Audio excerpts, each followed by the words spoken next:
네, 이처럼 통일교 청탁 의혹의 핵심 인물인 윤영호 전 세계본부장이 여야 전 현직 의원 5명이 부적절한 지원을 받았다고 특검에 진술해서 파장이 일고 있습니다. 당장 오늘 아침에도 관련한 의혹을 받고 있는 인사들의 입장이 이어졌는데요. 특검은 이 사건을 경찰에 이첩하면서 뇌물 혐의가 적용될 수 있다고 수사 보고서에 적시한 것으로 알려졌습니다. 네, 한편 관심을 끌었던 통일교의 민주당 지원에 대한 추가 언급은 없었는데요. 관련 내용들 손정혜 변호사와 함께 얘기 나눠보겠습니다. 손 변호사님 어서 오세요. 안녕하세요. 예, 안녕하십니까.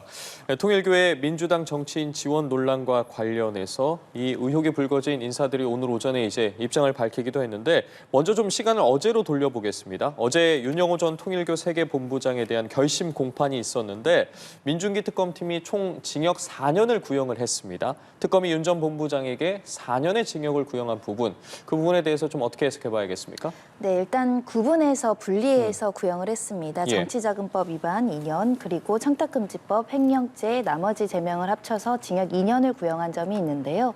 특검의 설명은 이렇습니다. 중대한 범죄로 볼 수 있을 것 같고 종교단체와 정치 세력 간의 결탁으로서 우리 사회의 근본의 질서를 해칠 뿐만 아니라 본인의 영향력을 확대하기 위해서 범행을 했고 실제로 이와 관련해서 공적 업무의 어떤 공정성을 해칠 우려가 있었기 때문에 중형 선고가 불가피하다라고 구형의 이유를 밝혔으나 각각 2년, 2년이라는 구형은 법정형 최대형으로 구형한 것은 아닙니다. 네. 그런 측면에서는 일부 감형의 의사를 특검에서도 표출했다고 보이는데요. 그에 대한 양형 이유도 설명을 했습니다.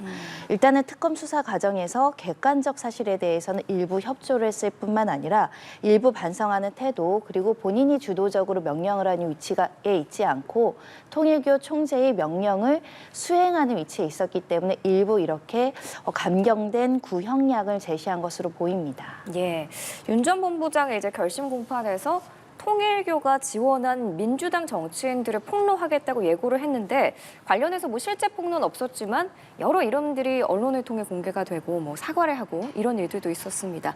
근데 실제로 폭로를 하지 않은 건 뭐 그만큼 실익이 없다 이렇게 판단했기 때문일까요? 오히려 본인에게 불리해질 수 있다라는 법리적인 판단을 한 것으로 보입니다. 예. 왜냐하면 범죄라는 것은 그 각각 행위별로 범죄가 성립하기 때문에 예. 본인이 주장하는 것처럼 민주당 의원들에게 이렇게 또다시 뇌물이나 정치 자금을 줬다고 한다면 윤영호 전 본부장 역시 추가 범죄로 수사의 대상에 오를 가능성이 있고 또다시 처벌받을 가능성이 있는 상황이기 때문에 이에 대한 폭로가 본인의 어떤 현재의 재판에는 어느 정도 여론이나 정치적인 어떤 영향력을 가지고 유리한 어떤 입장이 있을 수는 있으나 법률적으로는 불리한 입장에 처해질 수 있기 때문에 구체적인 사실에 대해서는 입을 닫을 가능성이 현존하는 상황이 아닐까 생각이 들고 예. 또 실무상으로는 재판부가 듣고자 하는 것은 해당 사건에 대한 어떤 의견을 밝히라는 것이지 여죄인 다른 사건까지 해당 재판부에서 상세한 시간을 들여서 이야기하는 것은 재판부 입장에서도 좀 곤란한 사정이 있기 때문에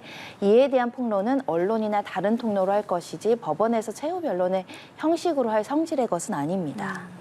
지금 그리고 또 다른 논란이 되고 있는 부분 중에 하나가 김건희 특검에서 지난 8월에 윤영호 전 통일교 본부장으로부터 민주당 정치인들도 어쨌든 지금 저희가 이야기를 나눈 것처럼 지원을 받았다라는 취지의 진술을 확보했지만 내사 사건 번호를 부여하고 관련 내용을 토대로 어쨌든 사건 기록을 만들어서 지난 9일이었습니다. 비교적 뒤늦게 이제 사건을 넘긴 게 아니냐라는 논란이 계속되고 있는 상황인데 지금 특검에서는 윤 전 본부장의 진술이 특검법상 수사 대상이 될 수 없다라고 이야기를 하지 않았겠습니까? 이 부분에 대해서 좀 더 구체적으로 어떻게 해석해봐야겠습니까? 일단 이 부분은 상당 부분 문제점이 있습니다. 왜냐하면 공소시효가 임박한 사건에서 수사기간이 몇 개월 남지 않은 상황에서 즉시 이첩하거나 수사를 개시하지 않음으로 인해서 수사가 미진해지고 실제 공소시효가 도과했다는 판단이 있다라고 한다면 이것은 수사팀의 부실한 수사 또는 은폐 수사로 오해받기 적합한 행동이라고 말씀드릴 수 있고요.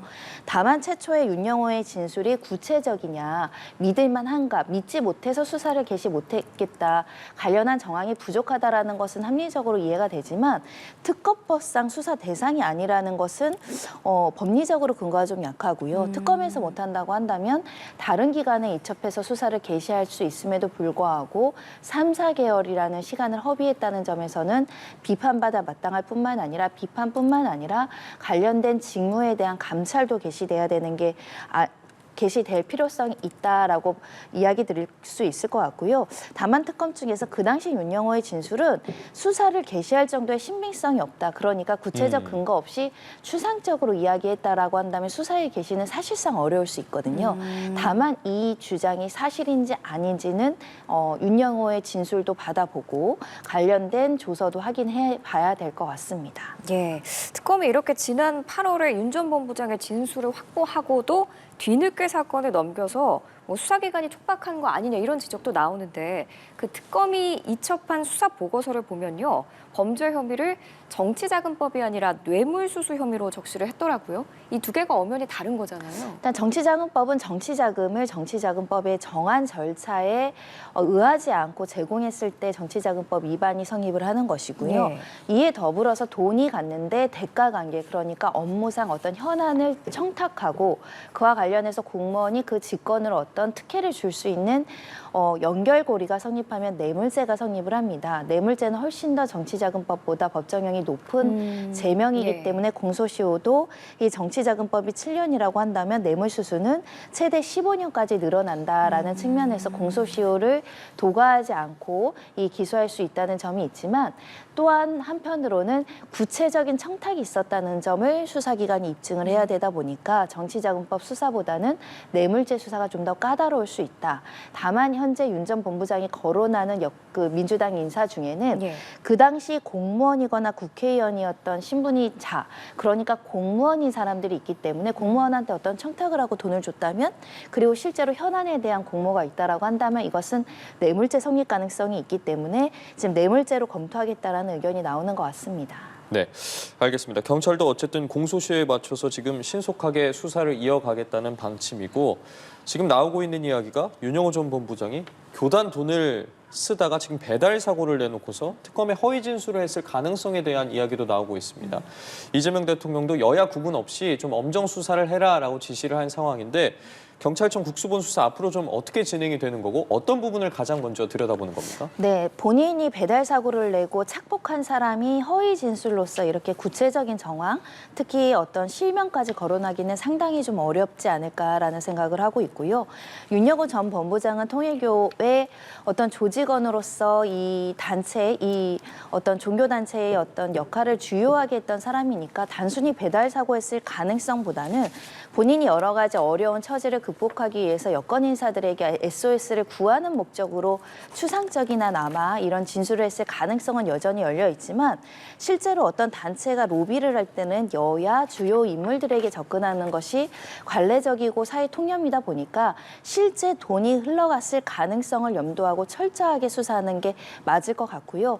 일부는 관련된 정황이 드러났다고 한다면 그 부분에 대해서도 꼼꼼히 수사를 해야 될 것 같고 현재 가장 수사가 시급하게 개시될 수 있는 것은 이 전재수 장관과 관련해서는 이미 특정 현안이 이제 거론되고 있죠. 예. 한일 해저 터널이라는 이야기가 나오고 있는 만큼 실제로 이 업무를 성사시키기 위해서 금전관계가 있었는지는 명확하게 수사의 대상이 될 수밖에 없는 것 같습니다. 지금 말씀해 주신 것처럼 전재수 장관 같은 경우에 오늘 사임 의사를 표명을 했고 정동영 통일부 장관 같은 경우에도 입장을 표명하지 않았겠습니까? 이러한 부분들을 비춰봤을 때 경찰 측에서 인사들에 대한 수사에도 좀 속도가 낼 수 있는 겁니까? 어떻게 진행이 되는 겁니까? 첫 번째는 예. 윤영호의 구체적인 진술이 확보될 필요가 있습니다. 그러니까 도대체 언제 어디에서 어떤 경위로 얼마를 무엇을 그 사람에게 줬고 장소는 어떠했는가.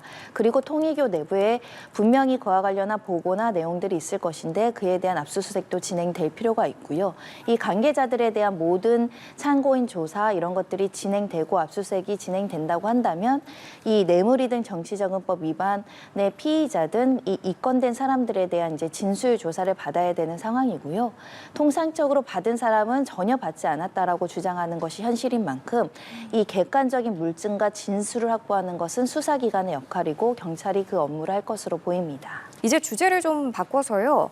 방송계, 연예계 소식 짚어보도록 하겠습니다. 이 박나래 씨 소식 계속 일파만파 커지고 있는데 갑질 의혹에 이어서 뭐 주사 이모, 의료 행위를 위법한 거 아니냐라는 의혹이 나오고 있잖아요. 주사 이모에 이어서 링거 이모가 또 등장해서 화제가 되고 있는데요. 어떤 논란인가요? 네, 주사나 링거나 원칙적으로는 의료기관 병원 가서 맞아야 되는 것인데 모종의 사적인 영역에서 이렇게 주사나 링거를 받았다라고 알려지고 또 링거 이모라는 사람과 구체적으로 대화한 내용이라든가 뭐 비용까지 이제 거론이 되다 보니까 실질적으로 합법적인 절차로 이렇게 링거나 주사를 맞았는지에 대한 의료법 위반 논란이 제기된 상황으로 보이고요. 사실은 이렇게 의료법 관련해서 이 출장 뭐 링거라든가 출장 주사가 있는 일이 왕왕 있습니다. 특히 예. 이게 단순하게 영양제나 이런 수액이나 이런 주사를 맞는 것을 넘어가서 또 향정성 마약류관리법 위반으로 사실은 중대한 범죄로 수사가 많이 이루어지고 있는데 그와 더불어서 박나래 씨가 이렇게 처방받고 주사받고 링거를 받은 게 의사에 의한 것이냐 그리고 이 지금 출장을 나왔다고 이야기하는 이모들 소위 이모라는 사람이 적어도 의료진이냐 합법적으로 의료행위를 할 수 있는 사람이냐 그리고 이 사람들이 가져온 주사나 여러 가지 약물들이 의사에 의해서 처방받은 것이 맞느냐 이런 논란이 제기되고 있습니다. 말씀해 주신 것처럼 지금 주사 이모라든가 링거 이모라든가 국내법상 뭐 의료인이 아니라면 뭐 당연히 문제가 이제 되는 것이고 만일 의료인이라고 하더라도 의료기관 밖에서 의료행위를 하는 것도 또 문제가 될 수 있는 부분이고 나아가서 궁금한 부분이 만약에 박나래 씨가 지금 이 주사 이모라든가 링거 이모가 의사 면허가 없다는 걸 모르고 이러한 시술을 받았다면 추후 범죄 혐의와 관련해서 좀 어떤 부분이 적용될 수 있는지도 궁금합니다. 기본적으로 의료법은 의료행위자들에 대한 어떤 처벌이기 때문에 1차적으로는 의료인을 처벌하는 겁니다. 그러니까 불법 의료시술을 받았다고 하더라도 그 불법 유사 의료업자들이 처벌받지 보통은 환자까지 처벌하는 경우는 드물다라고 말씀드릴 수 있고요.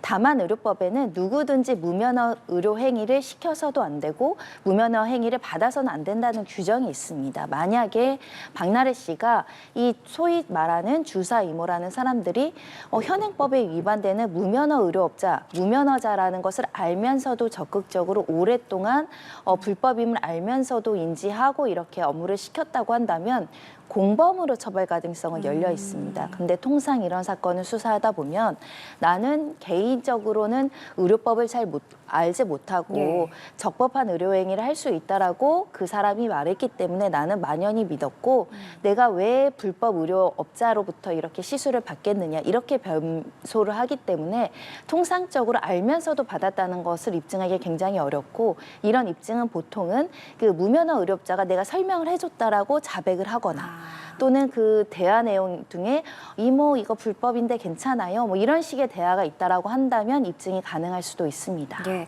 아직 그런데 의혹이긴 합니다만은 박나래 씨 주변 인물들도 같은 주사 이모에게 뭐 주사를 맞은 거 아니냐 이런 의혹들이 계속 나오면서 뭐 주사 이모 게이트가 열리는 거 아니냐 이런 우려가 나오고 있는데 만약에 그들도 박나래 씨 말만 믿고 주사를 맞았다라고 하면 그들도 어떤 뭐 처벌 대상이 될 수 있는 건가요? 이분들의 처벌 가능성은 더 희박하다라고 보입니다. 박나래 씨도 현재 소속사와 대리인 측에서 몰랐다. 우리는 면허 있는 의사로 알고 있었고 평소 다니는 병원에서 출장 와서 이렇게 왕진 진료하는지 알았다라고 주장하고 있고 이게 사실이라고 한다면 네. 의료법으로 처벌받을 가능성은 매우 낮는데 그와 더불어서 이 사람의 말을 믿고 이 링거를 받았다고 주사를 받았다라고 한다면 그게 합법적인 시술인지 알았다고 한다면 의료법은 고의 범죄만 처벌하기 때문에 처벌할 수 없다. 이렇게 말씀드리고 수 있고요.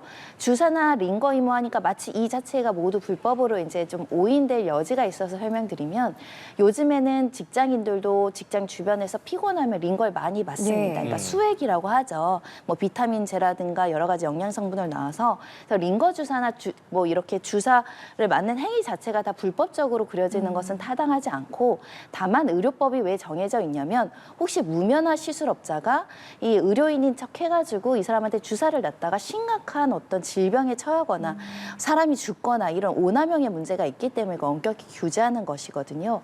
이번을 계기로 보건당국이나 또 의협에서도 이런 무분별하게 이어지는 출장 어떤 링거 주사나 이런 것들을 방지하자 이런 목소리가 나오고 있습니다. 알겠습니다. 이번에는 배우 은퇴를 선언한 조진웅 씨 이야기로 넘어가 보도록 하겠습니다.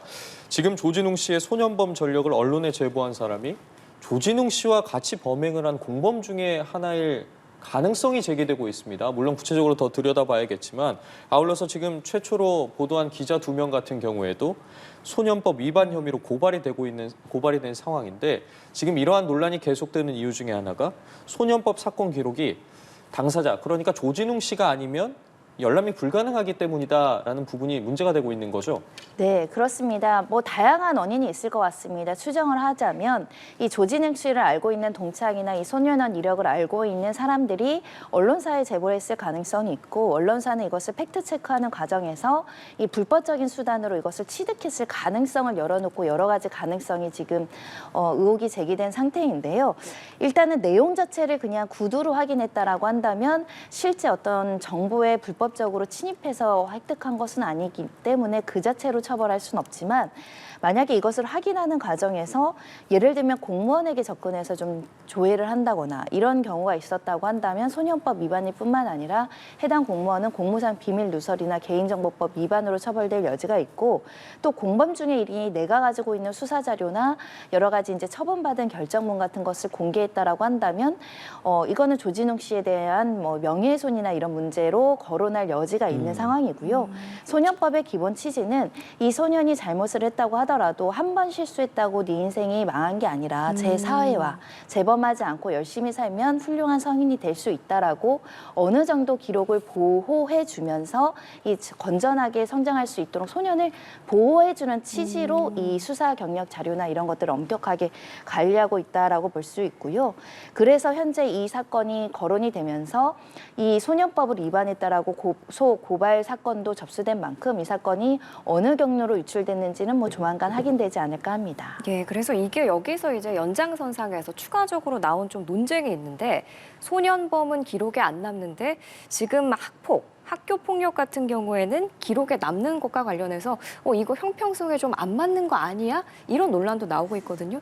이게 좀 법조인으로서 변호사님 생각은 어떠세요? 일단 명제 전제가 잘못되어 있는데요. 예. 이 보호 처분이나 소년 사건 기록도 일정 기간 보관이 됩니다. 네, 다만 이제 그 일정 기간이 지나면 삭제될 수 있다라는 것이고 특히 처분받은 이력은 아예 삭제되지 않고 남는다는 점이 있고요. 예. 다만 누군가 조회하거나 외부에서 공개해서 이걸 확인할 수 없다는 한계가 있는 것이고 학폭 사건도 마찬가지로 1호부터 9호까지가 있는데 이렇게 중대한 사건 아닌 이상은 태학이나 정학 정도가 아닌 이상은 졸업 시에 동시에 삭제하거나 또 졸업 이후에 2, 3년 이후에 삭제를 해주기 때문에 다소 이제 삭제하는 양쪽의 어떤 근거 규정들이 있는 것이고요. 이 요즘에는 이제 학폭 사건이 워낙 많다 보니까 학폭에서 중대한 범죄는 소년 보호 사건이나 형사처벌까지 갑니다. 그래서 두 가지는 분리된 사건이 아니라 어떻게 보면 엮여 있는 사건이다 이렇게 말씀드릴 수 있고요.